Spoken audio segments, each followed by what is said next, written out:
Listo. Buen día para todos. Este espacio lo hemos diseñado para compartir, intercambiar información acerca de este curso tan interesante. Este curso que es el que corresponde a pedagogías y didácticas contemporáneas. Vamos a compartir lo concerniente al paso 3, que apunta a la comprensión, al hecho de comprender todas estas temáticas que hemos desarrollado. Eh, este grupo colaborativo está conformado por los siguientes integrantes: Adriana Cadavid, William E. Chávez, Keina Díaz, Jennifer Benavides y quien les habla, María Carolina Bosa. Eh, Empezaremos compartiendo las impresiones que cada uno tiene acerca de las actividades realizadas. Dentro de esas actividades hay varias lecturas autorreguladas y una reseña que hace alusión a todos esos textos que logramos leer. En materia de educación, quisiera decir que bueno, todo lo que logré consolidar apunta a que hay un montón de autores que intervienen en, en los enfoques, en las apreciaciones acerca de cómo debe darse ese contexto de la educación, cómo debe darse esa práctica pedagógica, cómo debe llevarse a cabo, bajo qué circunstancias, a qué elementos se les concede más importancia que a otros. Entonces, frente a eso, puedo decir que la educación a través de los diferentes marcos ha estado influenciada bajo las ópticas de autores que pretenden responder a sus cuestionamientos sobre propósitos, metodologías, el tipo de rol de cada uno de los actores que intervienen en esa práctica educativa, entre otros aspectos del proceso. Así como se contempla una noósfera, que es donde se interrelacionan saberes y se intenta dar un robustecimiento al concepto de pedagogía. La práctica pedagógica es concebida pues de manera diferente para cada uno de ellos. Algunos le conceden, como decía anteriormente, más relevancia a algunos aspectos puntuales, mientras que otros autores apenas pues sí los mencionan. Entonces, este contexto, esta práctica pedagógica, este escenario de la didáctica se ve nutrido de diferentes aportes y que lo hacen mucho más interesante y que por supuesto robustecen las rutas que podemos adquirir nosotros como facilitadores, como formadores de procesos educativos en medio de nuestra práctica. Entonces, así como decía anteriormente, podemos empezar dentro de esas características distintivas con Parcus, quien, por ejemplo, se enfoca en un grupo etario. En este caso, este autor se destaca por su trabajo enfocado en adolescentes, dirigido a justamente el trabajo por pares. Ahí vemos como los sellos distintivos de cada autor, ¿verdad? Entonces, pero si nos volteamos a mirar y nos concentramos en Washburn, se evidencian mecanismos de medición como las pruebas y los test, según lo que señala el Arroyo. Este asunto, que en el caso de la pedagogía no directiva de Rogers, está por fuera del centro del interés, siendo la empatía, la autenticidad y las relaciones humanas positivas aquellos elementos de capital importancia que deben ser insertos dentro de un ambiente educativo para gestar cambios en los individuos. Es decir, fíjense que todos tienen constructos diferentes, maneras de percibir al ser humano diferentes, maneras eh, en donde se dedican al análisis de ciertos elementos que operan dentro de esa dinámica de la educación, pero todos ellos tienen aportes interesantísimos. Aquí podemos ver la diversidad en las ópticas de cada uno de ellos. No obstante, la sutileza o la profundidad en las divergencias se observan que de manera general la mayor parte de los autores mencionados, acá pues mencionamos solo tres, pero en realidad hay toda una confluencia de autores que realizan sus aportes dentro de un marco teórico vasto y complejo. Cada uno de ellos presentan puntos de desencuentro, pero lo que logré detectar a grandes rasgos es que ellos tienen un hilo conductor y ese hilo conductor tiene que ver justamente con la parte relacional. el asunto que tiene que ver con visibilizar al otro, la influencia que ejerce la otredad sobre el estudiante, las experiencias en donde haya espacio para la reciprocidad, es casi todos los escenarios el insumo para la aprehensión del conocimiento. O sea que fíjense que hay diferencias, pero finalmente hay un piso sobre el cual se apoyan todos, o la mayoría, le da gran reconocimiento, y es ese intercambio de información. Hay un reconocimiento especial por esas experiencias derivadas de ese contacto con el otro, por estar en intercambio en esa sociedad del conocimiento, que es lo que favorece esos aprendizajes significativos.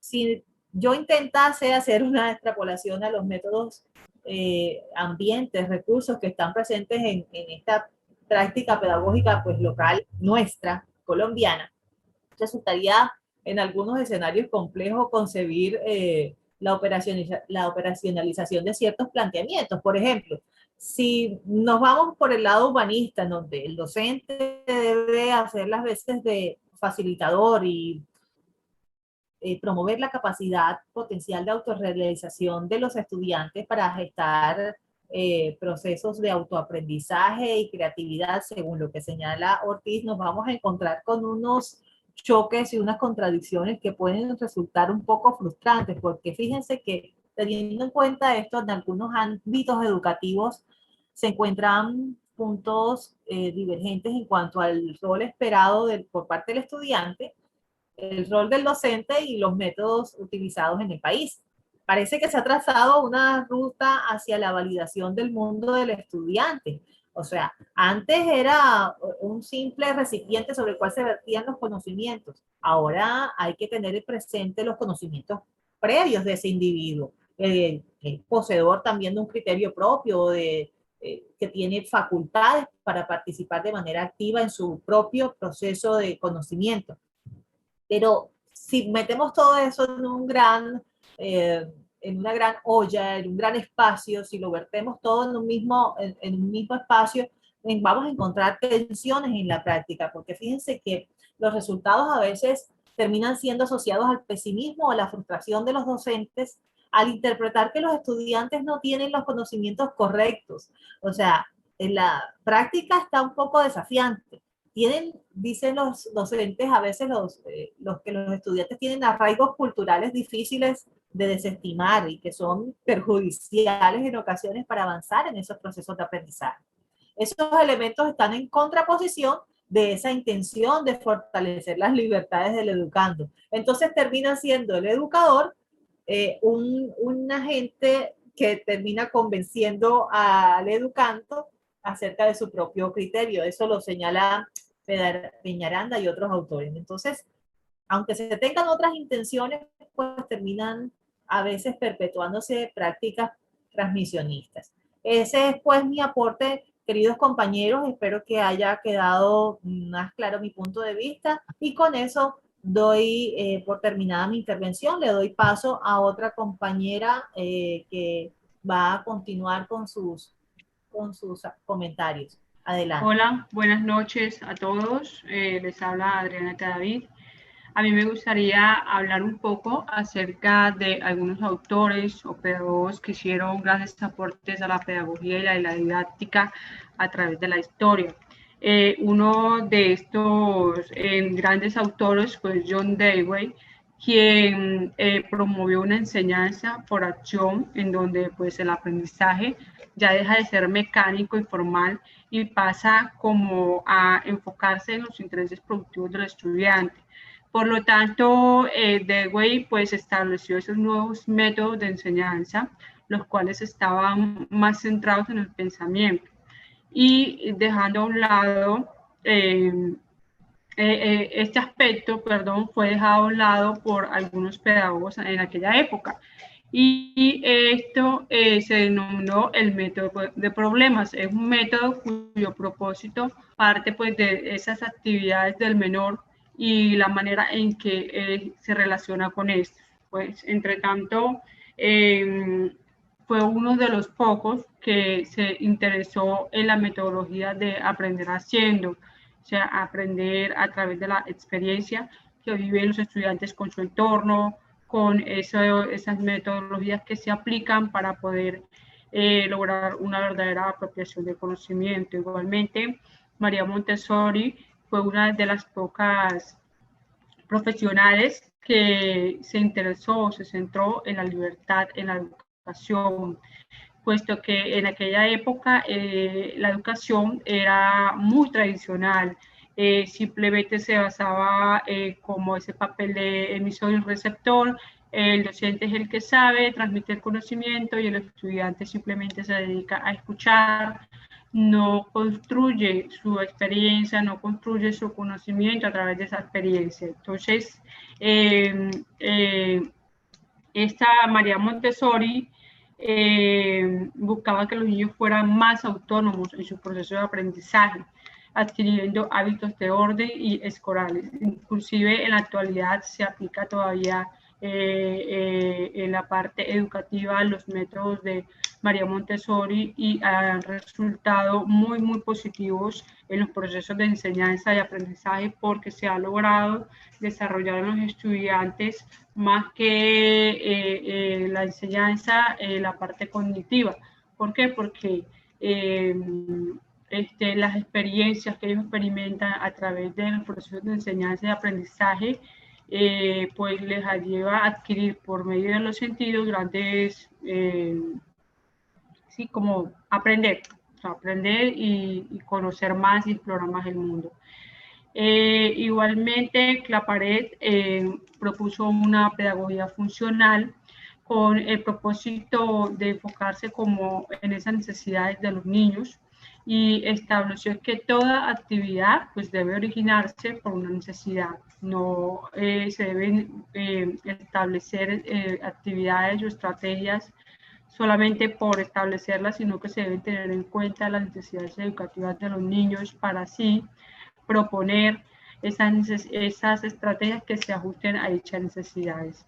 Y pues otros de los autores que realizaron grandes aportaciones a la pedagogía, a la didáctica, fueron Adolfo Ferriere, quien creó la Escuela Nueva, centrada en los intereses psicológicos y naturales pues, del estudiante, y Celestín Freire, quien pues, se basó en la pedagogía activa y los intereses de los niños. Entonces, comprender este aporte que realizó cada uno de estos profesionales en aquella época permite entender cómo a través de la historia estas dos variables han pasado por un proceso de transformación pues, en el que se ha buscado como dejar atrás la educación tradicional para centrarse en esos intereses y necesidades de los estudiantes, brindando de esta manera espacios por medio de los cuales los alumnos o los estudiantes puedan construir su propio conocimiento a través de que a través de la experiencia y de los estímulos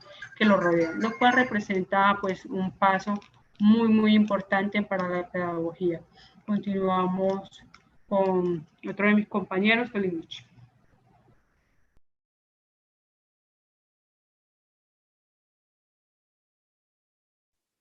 Gracias, compañera.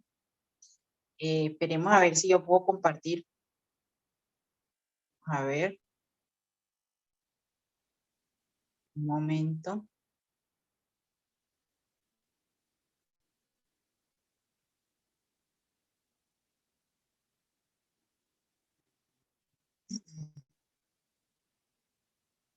Vamos a ver.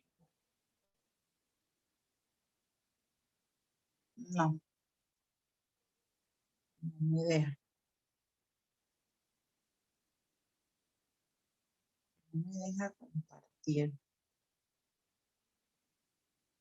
Vamos a ver si en el documento están.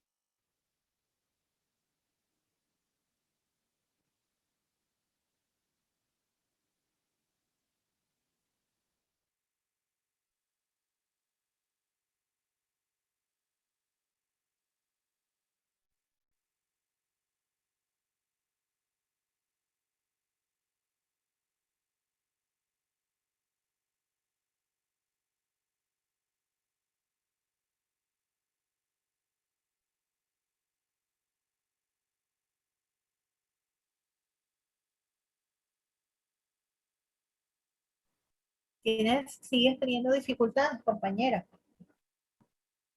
Sí, dice que documento no compatible, entonces Ok, entonces, vamos a empezar a listo. explicar. Ya eso se me escapa, se me sale de las manos. Dice que no es compatible, entonces, bueno, empecemos entonces. Primero, muy buenas noches para todos y todas. Gracias por compartir un momento más con ustedes para socializar y aprender también de lo que ustedes aportan. Entonces, empecemos. Empezamos entonces con la lectura autorreguladas, ¿cierto? Que se hicieron. Hicimos unas lecturas críticas y me he enfocado más que todo en esas lecturas en el concepto de didáctica, en ese recorrido que hace la didáctica desde que aparece en el año 1657 y que nace gracias a un pedagogo llamado Juan Amos Comenio, ¿cierto? Quien es denominado el padre de la didáctica.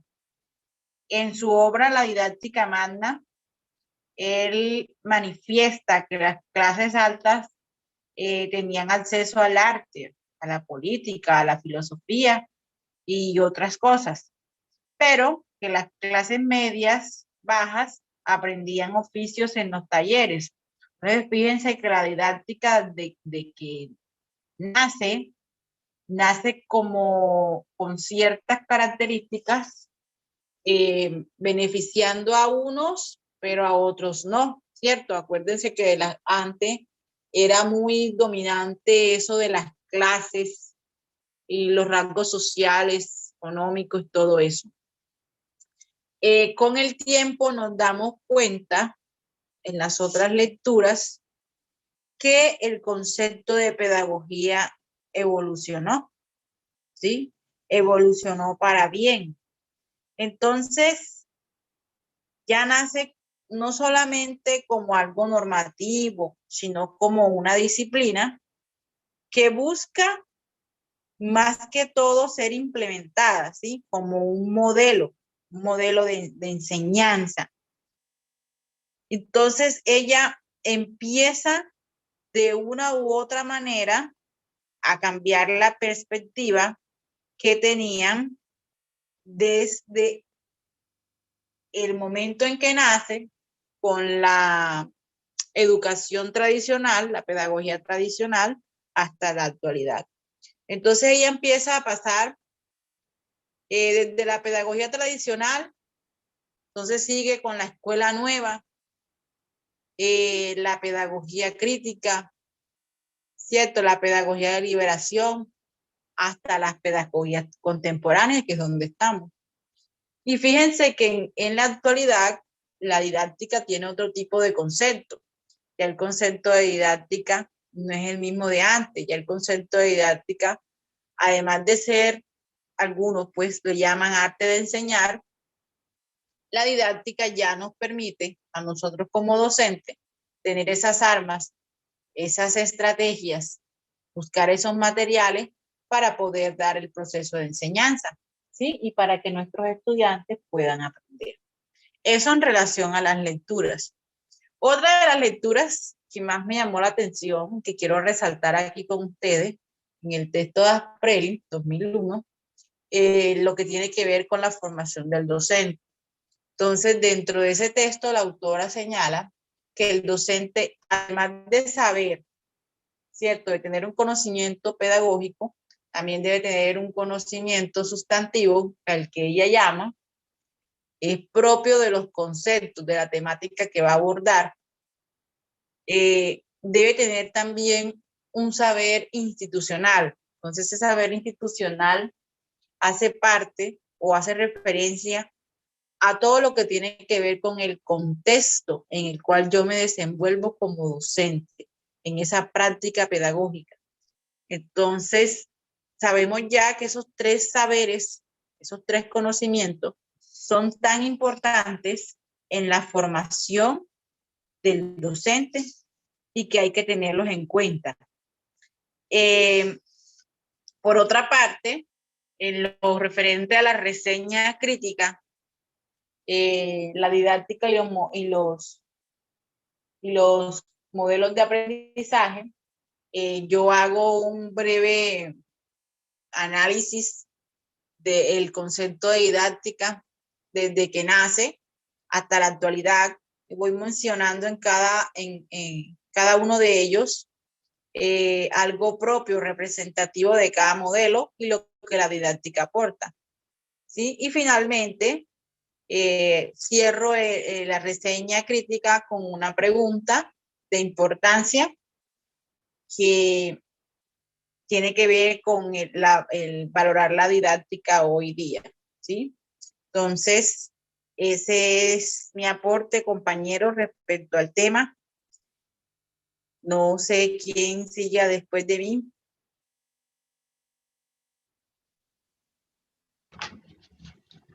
Compañera, voy a compartir pantalla. Adelante, compañero.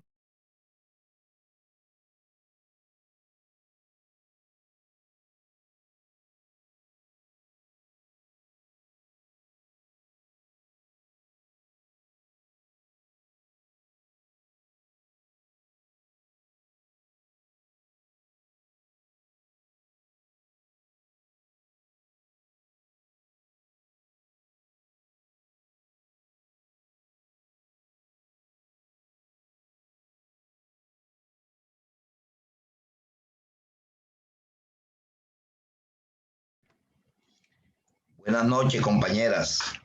Mi nombre es William Chávez Álvarez, docente de la institución educativa Bello Horizonte.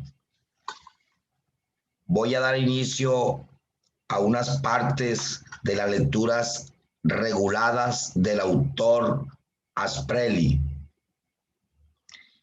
y me hice varios interrogantes. ¿Qué es un docente crítico? En la actualidad, la pedagogía liberadora es la que está permitiendo que la enseñanza sea más flexible para que los individuos construyan sus propios conocimientos libremente. Es ahí en donde el docente se convierte en un agente investigativo, transformativo, en busca del cambio, en busca de la construcción de conocimiento de manera individual y colectiva, en donde el docente crítico es el que se convierte en investigador, es un transformador educativo, buscando intercambio de conocimiento con sus alumnos, es un agente dinámico, activo, en busca del cambio, en quien es quien aprovecha las herramientas tecnológicas para educar desde cualquier lugar del mundo con diferentes grupos diversos sin distinción alguna. Ese docente crítico es quien hace la diferencia y enseña con amor y libertad. En otras palabras, el docente crítico se convierte en investigador transformativo, dinámico, activo, y es quien aprovecha las herramientas tecnológicas para llegar a cualquier lugar del mundo.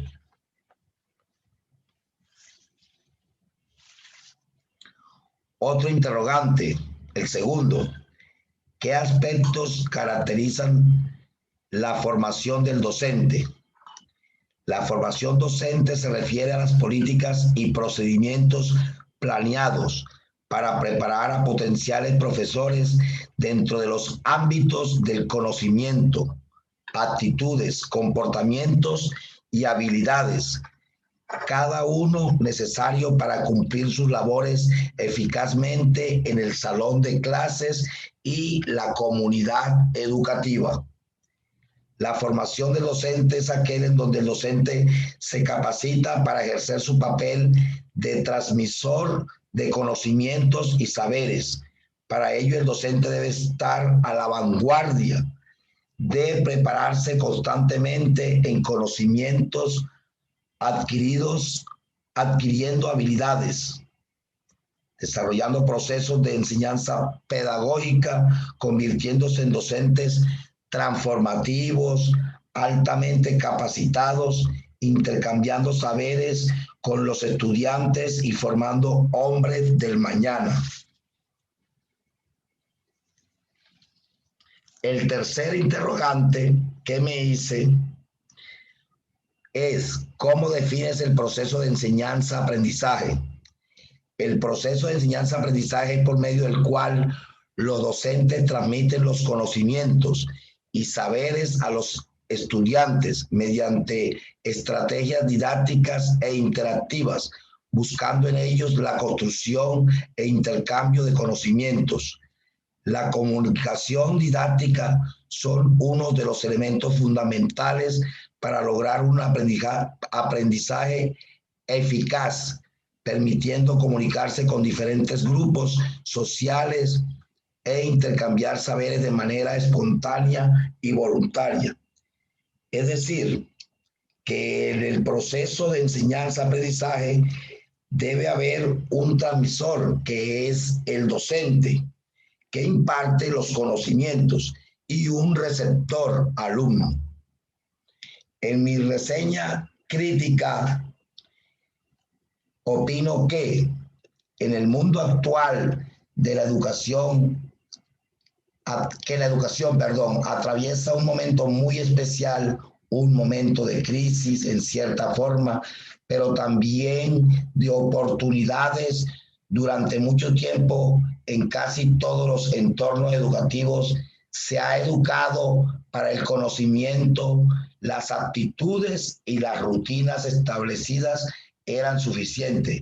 Pero en la actualidad, la educación enfrenta un mundo muy complicado, un mundo de globalización, de interacción económica, un mundo en el que la gente necesita comunicarse de manera sofisticada, prever, planear un mundo en el que las mejores oportunidades laborales exigen comunicación, razonamiento y colaboración sofisticada. Fundamentalmente nos enfrentamos a un mundo en el que el viejo modelo educativo ya no funciona muy bien.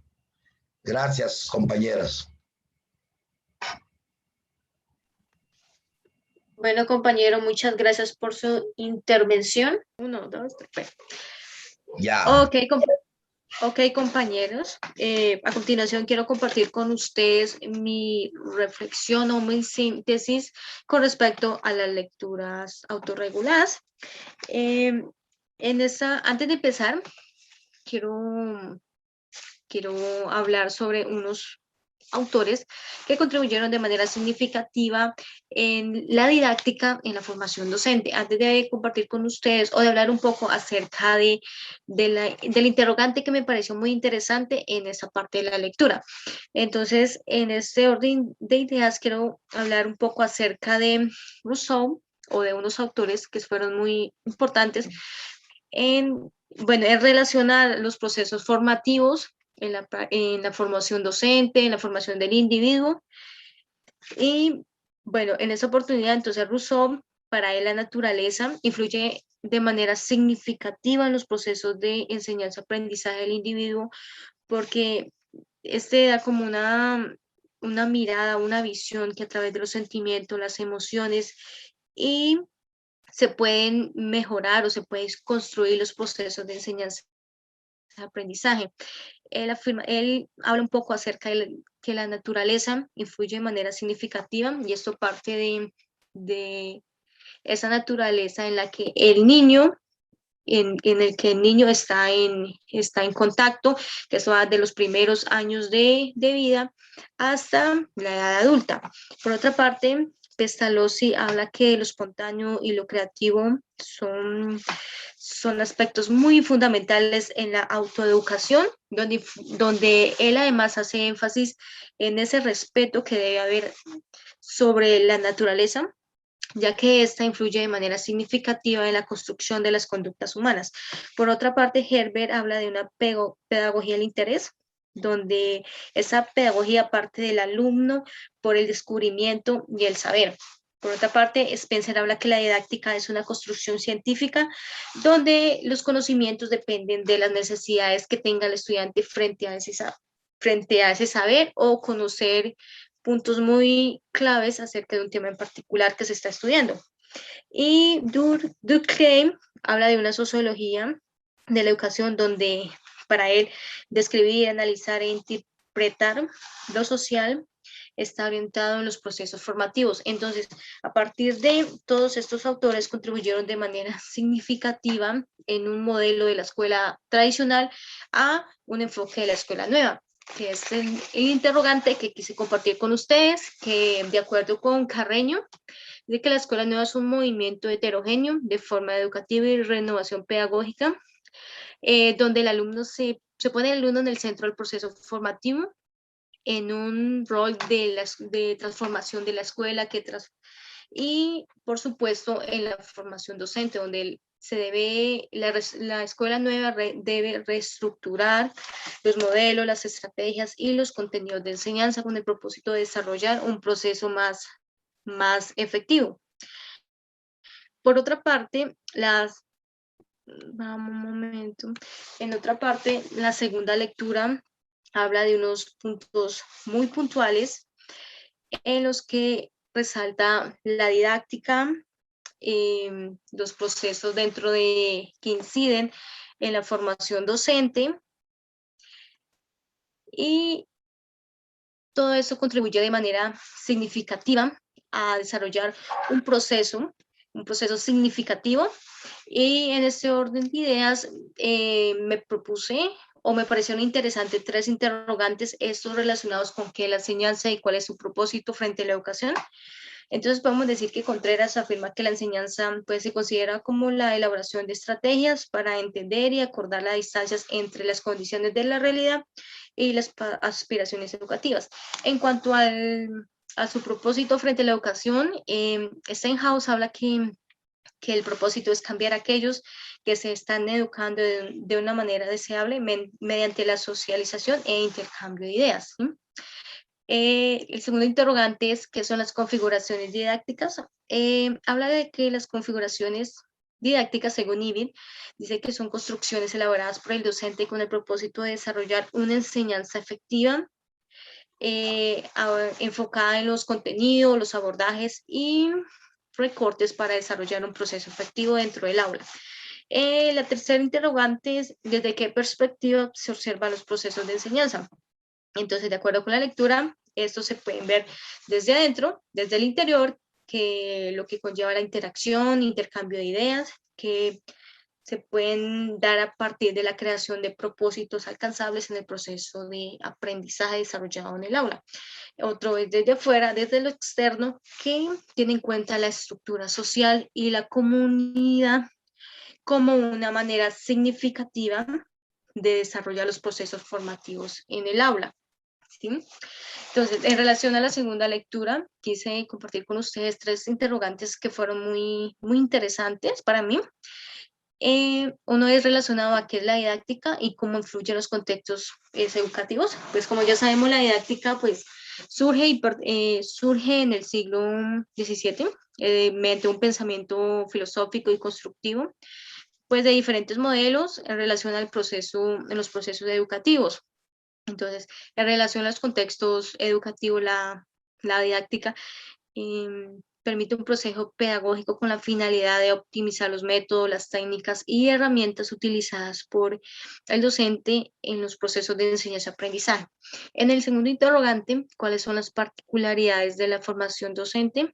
Podemos decir que Sanjurjo menciona que la formación docente es una apropiación del conocimiento científico y tecnológico en el campo del saber, donde la reelaboración de la cultura del trabajo del docente y del dominio de las competencias que él tiene, orienta a la formación de los individuos en saberes y obviamente para su contexto social.